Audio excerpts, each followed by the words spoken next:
بسم اللہ الرحمن الرحیم۔ السلام علیکم پیارے دوستو۔ تاریخ عمر بن عبدالعزیز۔ حضرت عمر کے خلافت کا زمانہ۔ یہ وہ عمر بن عبدالعزیز کے جب گلی میں گزرتا تھا تو اس کی خوشبو کے الّی گھروں میں بیٹھے لوگوں کو پتہ چلتا تھا کہ عمر گلی سے گزر رہا ہے۔ ایسا حسن و جمال تھا کہ چہرے پر آنکھ نہیں ٹکتی تھی اور ایسی نخرے والی چال تھی کہ جو دیکھتا تھا دنگ ہوتا تھا، اور لمبا ابا ہوتی تھی جو زمین پہ گھسٹتی ہوئی جاتی تھی۔ ایک دفعہ ایک بزرگ نے راستے میں ٹوک دیا، اے عمر دیکھو، اپنے ٹخنوں سے اونچا کرو کپڑوں کو۔ انہوں نے کہا کہ جان کی خیر ہے تو آئندہ نہیں کہنا مجھے، ورنہ گردن اڑا دی جائے گی۔ ایک یہ وقت ہے اور جب آئے خلافت پر، اور جو آدمی دنیا کی طلب میں،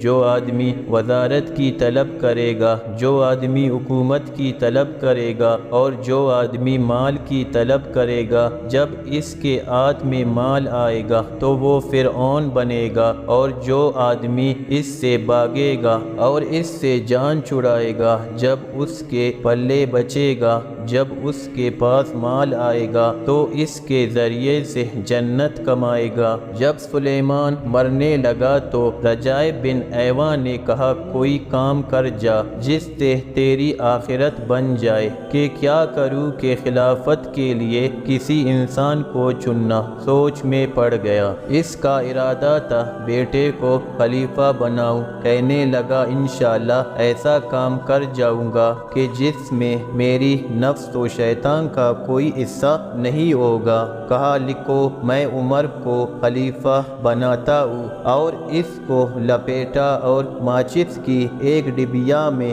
ڈالا کہ جاؤ اس پر لوگوں سے بیعت لو۔ جب رجائے بن ایوا باہر نکلے تو حضرت عمر نے کہا، اگر اس میں میرا نام ہے تو اسے مٹا دے، مجھے خلافت نہیں چاہیے۔ رجا نے کہا، جاؤ جاؤ، میرا سر نہ کھاؤ، مجھے نہیں پتا کس کا نام ہے۔ آگے اشم ابن عبد المالک ملے، ارے راجا، اللہ کے واسطے اگر اس میں میرا نام نہیں تو اس میں لکھ دے۔ ایک کہہ رہا ہے میرا نام مٹا دے، ایک کہہ رہا ہے میرا نام لکھ دے۔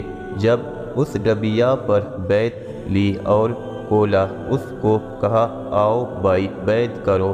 اے عمر اٹھو، تمہیں خلیفہ بنایا جاتا ہے۔ تو حضرت عمر کھڑے نہیں ہو سکے۔ دو آدمیوں نے سہارا دے کر اٹھایا اور کھڑا ہوئے، منبر پر آئے اور کہا، مجھے خلافت نہیں چاہیے، تم اپنے فیصلے سے کسی اور کو بنا دو۔ کہا، نہیں، امیر المومنین نے کہہ دیا ہے۔ اشم کی چیخیں نکلی۔ ایک شامی نے تلوار نکالی، آئندہ تو نے بات کی تیری گردن اڑا دوں گا۔ تو امیر کے حکم کے سامنے آواز نکالتا ہے۔ جب خلافت پر آئے، اب میں اس سے آخرت کما کر دکھاؤں گا کہ ساری دنیا کے انسانوں کو پتہ چل جائے گا کہ بادشاہت میں بھی آخرت کمائی جا سکتی ہے۔ پھر وہ وقت آیا، بیٹا، عید کا دن، عید سے ایک دو دن پہلے کی بات ہے۔ بیٹے آئے تو چھوٹے چھوٹے بچے رو رہے تھے۔ کہنے لگی، کیوں رو رہے ہیں؟ میں نے کہا، یہ یوں کہہ رہے ہیں کہ ہمارے سارے دوستوں نے نئے نئے کپڑے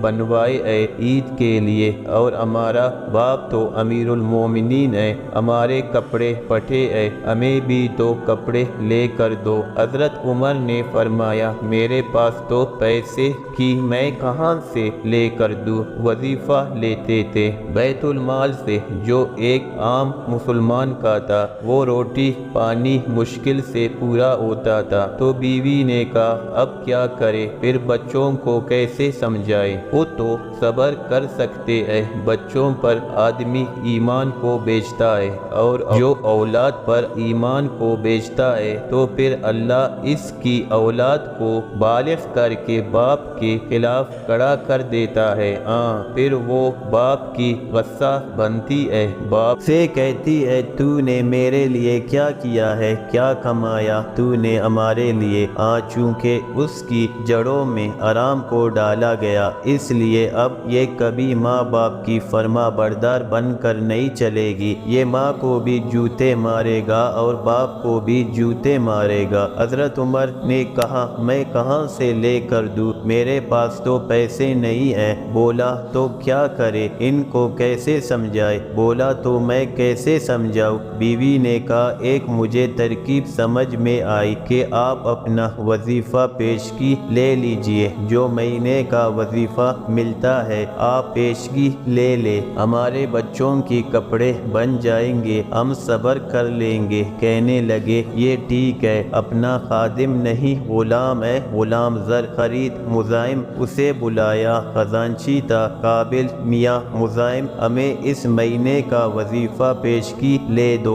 وہ مزاحم فرمانے لگے امیر المومنین ایک بات عرض کروں، کیا آپ مجھے ضمانت دیتے ہیں کہ آپ ایک مہینے زندہ رہیں گے؟ جو آپ مسلمانوں کا مال لینا چاہتے ہیں، اگر آپ ایک مہینے کی ضمانت دے سکتے ہیں کہ میں مہینہ زندہ رہوں گا تو آپ بیت المال میں میرے سے لے لے، اور اگر آپ ضمانت نہیں دے سکتے تو آپ کی گردن پکڑے جائے گی قیامت کے دن۔ حضرت عمر کی چیخ نکلی نہیں نہیں نہیں نہیں، کم من مقبل یوم لا یکملہ وکم من مستقبل لغد لا یرکع۔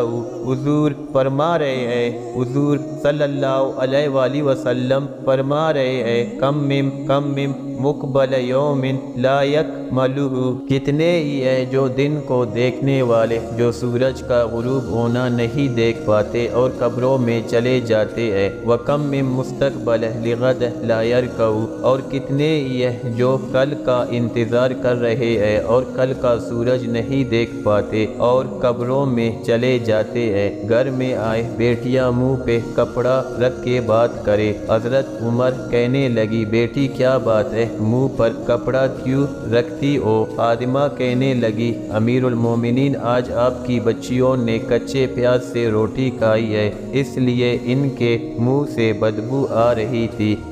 امیر المومنین کے جس کا امر 3 بر اعظم پہ چلتا ہو اور اربوں مخلوقات اس کے سامنے گردن جھکائے کھڑے ہو، اور دمشق سے لے کر ملتان تک، اور دمشق سے لے کر استنبول تک، اور دمشق سے لے کر کاشغر تک، اور دمشق سے لے کر مصر تک، اور دمشق سے لے کر چار تک، اور دمشق سے لے کر اندلس اور پرتگال اور فرانس تک جس کا امر چل رہا ہو، اس کی بیٹی کچے پیاز سے روٹی کھا رہی ہو۔ ہماری تو چابڑے والے کی بیٹی کچے پیاز سے روٹی نہیں کھاتی، اور اتنے بڑے با اقتدار انسان کی بیٹی ہے کچے پیاز سے روٹی کھاتی ہے۔ حضرت عمر رونے لگے میری بیٹی، میں تمہیں بڑے اچھے کھانے کھلا سکتا تھا، لیکن تیرے باپ دوزخ کی آگ برداشت نہیں کر سکتا۔ میرے سامنے 2 راستے تھے، تمہیں حلال حرام اکٹھا کر کے کھلاتا، خود دوزخ میں جاتا، میں اسے برداشت نہیں کر سکتا۔ موت کا وقت آیا، مسلمہ نے کہا امیر المومنین کا لباس تو تبدیل کر دو، میلا ہو گیا ہے۔ اپنی بہن سے کہا سالہ، حضرت فاطمہ نے کہا بیوی تھی، کہا اے بھائی اللہ کی قسم امیر المومنین کے پاس ایک ہی جوڑا ہے، تبدیل کہاں سے کر دوں، ایک ہی جوڑا ہے۔ مسلمہ نے کہا امیر المومنین کے بچے فکر و فاقے کی حالت میں